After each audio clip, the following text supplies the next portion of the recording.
이혼 5년차, 갈등 끝에 찾아온 사랑, 고3 아들의 한마디. 1. 설렘의 시작. 50대 이혼남, 5년 만에 아파트 단지 카페에서 여인을 만나다. 54살의 정우는 이혼 후 혼자 살아온 지 벌써 5년째였습니다. 회사에서 부장으로 승진했지만 퇴근 후 빈 아파트로 돌아오는 발걸음은 여전히 무거웠죠. 그런 그의 일상에 변화가 찾아온 건 지난달이었습니다. 그날은 특별히 쌀쌀한 3월의 토요일 오후였습니다. 정우는 평소보다 일찍 퇴근한 후 집에 돌아와 텅 빈 거실을 바라보고 있었어요. 주말이면 더욱 깊어지는 외로움 때문이었죠. 오늘은 밖에 나가볼까? 정우는 겨울 코트를 입고 아파트 단지를 천천히 걸었습니다. 5년 동안 살아온 이곳이지만 혼자 산책하는 건 처음이었거든요. 단지 중앙에 있는 작은 카페는 평소에 그냥 지나치던 곳이었어요. 그런데 그날은 왠지 따뜻한 불빛이 유난히 눈에 띄었습니다. 커피 한 잔 마시고 가자. 정우는 처음으로 그 카페의 문을 열었어요. 카페 안은 아늑했습니다. 재즈 음악이 잔잔히 흘러나오고 원목 테이블과 의자들이 포근한 분위기를 만들어냈죠.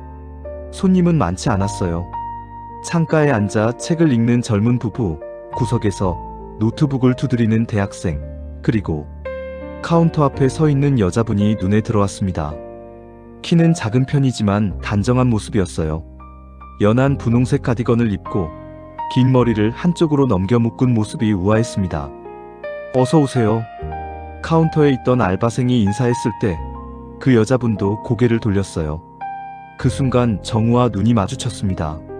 살짝 미소 짓는 그녀의 눈가에 있는 미세한 주름이 왠지 정우에게는 매력적으로 느껴졌어요. 나이가 비슷해 보였거든요. 아메리카노 한 잔 주세요. 정우가 주문하자 알바생이 물었습니다. 설탕이나 시럽 추가하실까요? 설탕 2개 넣어주세요. 그때였습니다. 앞에 있던 여자분이 빙그레 웃으며 고개를 돌렸어요. 커피 취향이 독특하시네요. 아메리카노에 설탕 2개라니. 정우는 깜짝 놀랐습니다. 저를 아세요? 아, 죄송해요. 저는 이 단지 103동에 살아요. 106동 거주자시죠? 엘리베이터에서 몇 번 뵌 적이 있어서. 정우는 기억을 더듬어 봤습니다. 아, 그러셨군요. 기억이 잘. 정우가 어색하게 웃었을 때 은영이 먼저 말을 이었습니다. 괜찮아요. 저도 처음엔 기억 못했는데 오늘 들어오시는 걸 보니까 우리 단지 분이네 하고 생각이 났어요. 두 사람은 자연스럽게 나란히 커피를 기다렸습니다. 아메리카노에 설탕이 이상한가요? 정우가 웃으며 물었어요. 아니에요, 전혀요. 그냥 대부분 블랙으로 드시거나 라떼를 시키시는데 설탕만 넣으시는 게 신선했어요. 아, 이상하죠? 어릴 때부터 단 걸 좋아해서요. 어머니가 항상 남자가 왜 이렇게 단 걸 좋아하니 하고 놀리셨거든요. 은영이 따뜻하게 웃었습니다. 저는 좋다고 생각해요. 솔직한 거잖아요. 본인이 좋아하는 걸 숨기지 않고. 그때 알바생이 두 사람의 커피를 내왔어요. 정우는 설탕이 든 아메리카노를, 은영은 카페라떼를 받았습니다. 혹시 같이 앉으실래요? 정우가 용기를 내어 물었습니다. 은영은 잠시 망설이다가 고개를 끄덕였어요. 네, 좋아요. 두 사람은 창가 자리에 앉았습니다. 밖으로는 아파트 단지에 작은 공원이 보였어요. 은영 씨는 평소에도 이 카페를 자주 이용하세요? 정우가 먼저 말을 꺼냈습니다. 네, 일주일에 한두 번씩 와요. 집에만 있으면 답답해서. 그런데 혹시 성함이? 정우라고 해요. 아, 정우 씨. 전 조은영이에요. 정우 씨는 카페는 처음 오신 건가요? 맞아요, 처음이에요. 평소에는 집에서 인스턴트 커피만 마시거든요. 그렇게 두 사람의 첫 대화가 시작됐습니다. 서로 조심스럽지만 자연스럽게, 마치 오래된 지인처럼 편안하게 말이죠. 그날의 우연한 만남이 두 사람의 인생을 바꿀 줄은 그때는 몰랐습니다. 정우의 심장이 오랜만에 두근거렸습니다. 두 사람은 매주 주말마다 카페에서 만나 이야기를 나누기 시작했습니다. 은영 씨는 자신의 꽃집 이야기를, 정우는 회사 생활의 고충을 털어놓곤 했죠. 서로의 외로움을 달래주는 소중한 시간이었습니다. 그 주 월요일이었습니다. 정우는 회사 구내식당에서 김 과장과 함께 점심을 먹고 있었어요. 평소처럼 업무 이야기를 나누던 중이었죠. 그런데 정우야, 김 과장이 갑자기 목소리를 낮췄습니다. 너 요즘 누구랑 만나고 다닌다며? 표정이 밝아졌던데. 정우는 살짝 당황했지만 솔직하게 대답했어요. 아, 같은 아파트 단지에 사시는 분이랑 가끔 커피 마시고 그래요. 혹시 조은영 씨 아니야? 정우는 깜짝 놀랐습니다. 어떻게 알았어요? 김 과장의 표정이 심각해졌어요. 정우야, 조심해. 그 여자 말이야. 우리 아파트 단지에서 소문이 자자해. 무슨 소문요? 정우의 가슴이 불안하게 뛰기 시작했습니다. 벌써 3번째 남자라네. 이전에도 우리 단지 남자들과 만났었다는 거야. 심지어 돈도 받아냈다던데. 내 와이프가 부녀회에서 들었다고 하더라고. 정우는 수저를 놓았습니다. 갑자기 음식이 목으로 넘어가지 않았어요. 정말요? 확실한 거예요? 글쎄, 소문이니까 100% 확신할 순 없지만 여러 사람이 봤다고 하니까 아예 거짓은 아닐 거야.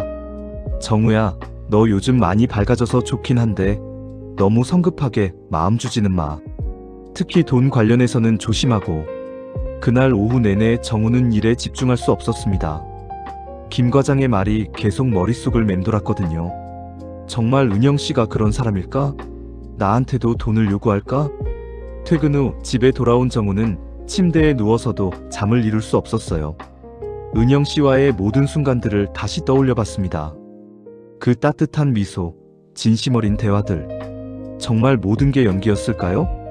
다음 날부터 며칠 동안 정우는 은영 씨의 연락을 피했습니다. 토요일 카페에서 만나자는 문자에도 회사 일이 있다며 핑계를 댔죠. 하지만 그 다음 토요일 은영 씨가 먼저 연락했어요. 정우 씨, 제가 뭔가 잘못한 게 있나요? 요즘 연락도 잘 안 받으시고. 오늘은 꼭 만나고 싶어요. 드릴 말씀이 있거든요.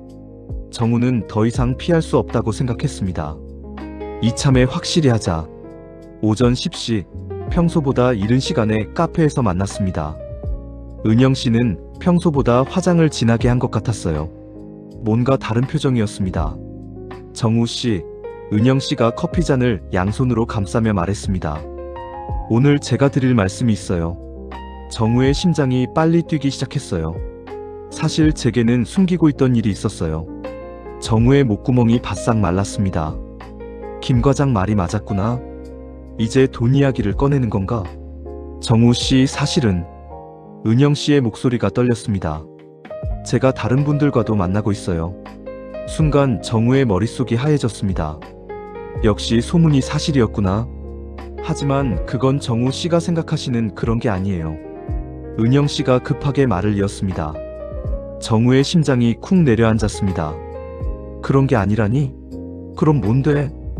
은영 씨는 정우의 표정을 보더니 한숨을 쉬며 자세히 설명하기 시작했어요. 저희 꽃집 단골 손님들 중에 혼자 사시는 할아버지들이 계세요. 김할아버지는 치매 초기 증상이 있으셔서 혼자 계시는데 가족들이 멀리 살아서 자주 못 오시거든요. 박할아버지는 자식들이 모두 해외에 나가 계셔서 정말 외로워하세요. 정우는 어리둥절했습니다. 예상했던 이야기와 완전히 달랐거든요. 이분들이 너무 외로워하셔서 가끔 차를 마시며 이야기 상대가 되어드리고 있어요.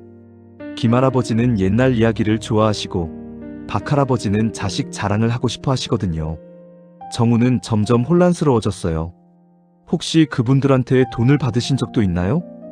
은영 씨가 정우의 표정을 보더니 더 자세히 말했습니다. 김할아버지께서 자꾸 돈을 주시려 해요. 고마움의 표현이라고 하시면서요. 처음엔 정중히 거절했는데 너무 고집을 피우셔서 한 번은 받았어요. 그런데 은영 씨가 잠시 멈추더니 조심스럽게 물었습니다. 정우 씨, 그런데 왜 갑자기 그런 걸 물어보세요? 혹시 이상한 소문이 돌고 있나요? 정우는 어떻게 대답해야 할지 몰랐습니다. 김 과장의 말을 그대로 전해야 할까요? 사실 회사 동료가 그런 얘기를 하더라고요. 은영 씨가 여러 남자와 만나서. 정우는 말을 제대로 잇지 못했어요. 은영 씨의 얼굴이 창백해졌습니다. 아, 그런 소문이 돌고 있었구나. 은영 씨의 목소리가 작아졌습니다. 정우 씨, 그래서 요즘 연락을 피하신 거예요? 정우는 고개를 숙였습니다. 부끄러웠어요. 미안해요. 확인도 안 하고 의심했네요. 잠깐의 침묵이 흘렀습니다. 은영 씨가 깊은 한숨을 쉬며 말했습니다. 정우 씨 이해해요. 소문이라는 게 무서운 거니까. 하지만 정말 아니에요. 저는 그저 외로운 할아버지들의 이야기 상대가 되어드리고 있을 뿐이에요. 돈을 받은 것도 김할아버지가 워낙 고집을 피우셔서 한 번뿐이었고, 그것도 제가 꽃집에서 할아버지께 꽃 화분을 드린 값이라고 하시면서. 정우는 자신이 얼마나 어리석었는지 깨달았습니다. 정우는 부끄러움을 느꼈습니다. 은영 씨를 의심했던 자신이 미안해졌죠. 그날 오후 카페에서의 대화는 계속 이어졌습니다. 외로운 할아버지들을 도왔다는 은영 씨의 설명에 정우는 안도했지만 은영 씨의 표정은 여전히 무거웠어요.